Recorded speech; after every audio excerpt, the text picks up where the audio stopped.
Chapter 10, Because of Winn Dixie. I told Gloria Dump everything. I told her how me and the preacher had just moved to Naomi, and how I had to leave all my friends behind. I told her about my mama leaving, and I listed out the 10 things I knew about her, and I explained here in Naomi, I miss Mama more than I ever had in Watley.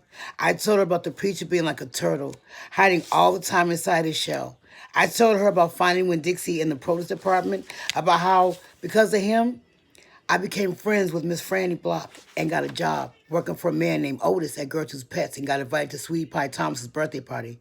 I even told Gloria Dump how Dunlap and Steve Dewberry called her a witch. But I told her they were stupid, mean, bald-head boys, and I didn't believe them. Not for long, anyhow. And the whole time I was talking, Gloria Dump was listening. She was nodding her head and smiling and frowning and saying, and is that right? I could feel her listening with her heart, with all her heart, and it felt good. You know what she said when I was all done? What? Could be that you got more of your mama in you than just red hair and freckles and running fast. Really, I said? Like what? Like maybe you got her green thumb. The two of us could plant something and see how it grows. Test your thumb out. Okay, I said. What Gloria Dunn picked for me to grow was a tree, or she said it was a tree. To me, it looked more like a plant. She had me dig a hole for it and put it in the ground and pat the dirt around it tight, like it was a baby. And I was tucking it into bed. What kind of tree is it? I asked Gloria Dump. It's a wait and see tree, she said. What's that mean? It means you gotta wait for it to grow up before you know what it is. Can I come back and see it tomorrow? I asked. Child, she said, as long as this is my garden, you're welcome to it. But the tree ain't gonna have changed much by tomorrow. But I want to see you too, I said. Said Gloria Dump.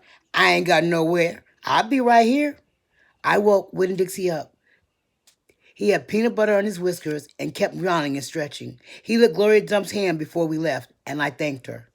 That night, when the preacher was tucking me into bed, I told him how I got a job at Gertrude's Pets, and I told him all about making friends with Miss Franny Block and getting invited to Sweetie Pie's party. And I told him about meeting Gloria Dump. When Dixie lay on the floor waiting for the preacher to leave so he could hop on the bed like he always did. When I was done talking, the preacher kissed me goodnight, and then he leaned way over and gave Winn Dixie a kiss too, right on top of his head. You can go ahead and get on up there now, he said to Winn Dixie.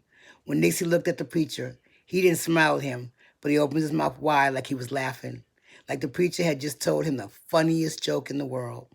And this is what amazed me the most. The preacher laughed back. When Dixie hopped up on the bed and the preacher got up and turned out the light, I leaned over and kissed Winn Dixie too, right on the nose, but he didn't notice. He was already asleep and snoring.